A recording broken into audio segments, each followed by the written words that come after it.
Once somebody asked Srila Prabhupada, how to be enthusiastic? Srila Prabhupada said, very simple, just be enthusiastic. It's very simple.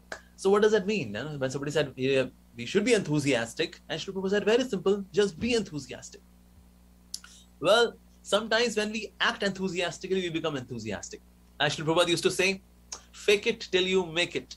So even if at the core of our hearts, our mind is not feeling very enthusiastic, just by acting enthusiastically, we become enthusiastic.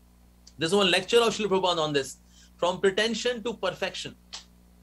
So from pretension, it starts with pretension. Our chanting currently, at least my chanting, is on pretension level. So reading, hearing, preaching, everything is on more on pretension level. It's not like my preaching is not on level of compassion for the suffering living entities of this world. No, it's not like that. So from pretension, it goes towards perfection. So Srila Prabhupada said, give very simple. Okay, how to be enthusiastic? He said, very simple, just be enthusiastic.